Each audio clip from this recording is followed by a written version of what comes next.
Davy Brunock, Temple 2 Farm Machinery, Clonmel. That's right. Isn't the silent mover in the place here in Clonmel? You're the man that looks after everything that goes in and out of the place, keeps the wheels greased. How long are you in the place? I'm sure I'm going on 7 years, I'd say. 7 years? 7 years now, Dave, yeah. Right, well, I just described what you do here, but you describe what you do here. Actually, general work, what I do is sign in machines, sign out machines, put on all, say, attachments. And that has to go on the tractor, say, sticker bonnets, put diesel into them, and it's ready to go to the customer. We have it ready to go, you know, and sign them in, sign them out.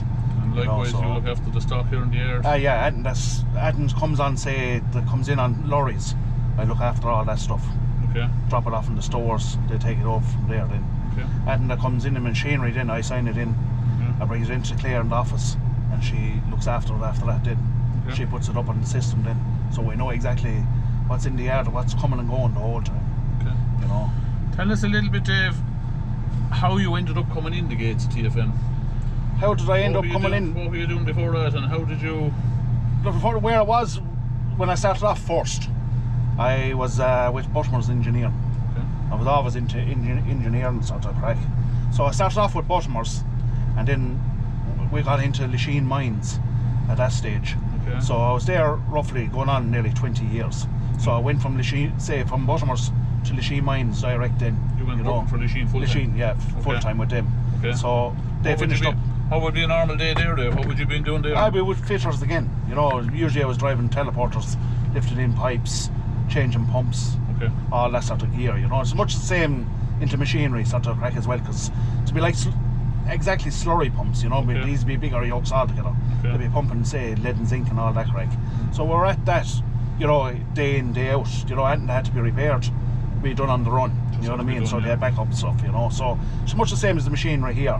Okay. You'd always have yokes in and out, constantly going.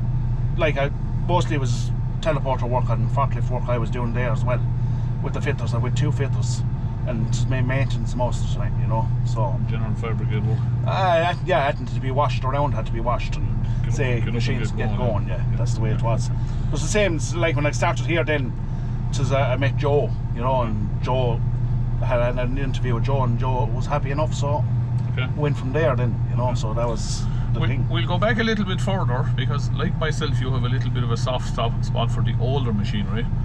But machinery is in your, since you left school, you've always been dabbling in machinery from some point of view, either, as you said, driving telehandlers and things. That's right, yeah. But of course your background starts outside with the great Tom Flood. Oh, it did big time, yeah. Tom gave me the start, straight off first day.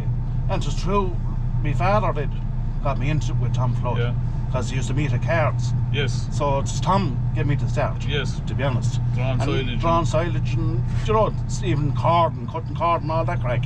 So we went from there then. That's when I started with Buttermers then afterwards. Yes. When I finished up with Tom. But Tom was the man. Tom of course had a great love with the Steyr tractor. Oh, he did, big time. They were a great joke too. Which is practically unheard of around here. Like with Steyr, Tom had Steyrs. They were great. They were a great machine. The Steyr were a great tractor. He ran a John Deere harvester there, but like for Steyr tractors for a good few years. In the early days. That's right. Oh, jeez, he did. Yeah.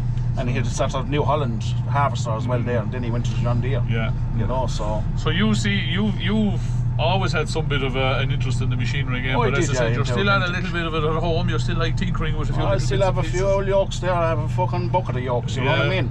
I'd have old, say, between Fords, Massey's, David Brown's. I have a mixture of everything. You know what I mean? So I'd be always tangling in all them old yokes. You know. And tell me this now. Since you've started here, there's been a lot of changes in TFM within those 7 years alone. But where do you see the biggest struggle for us going forward? I suppose from the stocking point of view and things like where do you see? I suppose the big thing is we're getting caught for space here. So that's the thing, yeah. The yard wouldn't be even sort of big enough to, you know, if you had like these machines coming in there, you wouldn't have enough room, say, so like for harvesters and combines. Like if you were to say 4 or 5 of these yokes here, the yard is fairly small now for the likes of that crack, you know. I remember with tractors now you could line them along the front there, but the harvesters and John Deere's, you know, let's say the combines, they'd be big machines, you know. It's hard to find space for them yokes. You know what I mean? When I came here, I'm here since 03 myself here in Clonmel, and Ryan Motor Power, of course, that time was a greenfield site. It was only, and our top yard, as we refer to it, like, just there was oceans of space here, like, over there. And suddenly today here we are, 22 or 3 years on, like, and now we're struggling for space, like, simply because the machines are getting like, bigger. we had a workshop inside that we consider to be huge. By today's standards now, it's getting a little bit limited. What stuff is coming in, and we're sitting in a 6-walker combine here today now, and to put the likes of this into the workshop, like, is that's the thing. It's just taking over a fair bit inside. You know what I mean? If you had 2 of them inside in that workshop now, you'd have no space for sort of tractors. It is something that's going to beat us here in TFM probably eventually.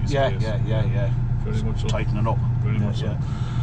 Davy Brunnock, not a bother. Thank you very much. Not a bother, that's the finest.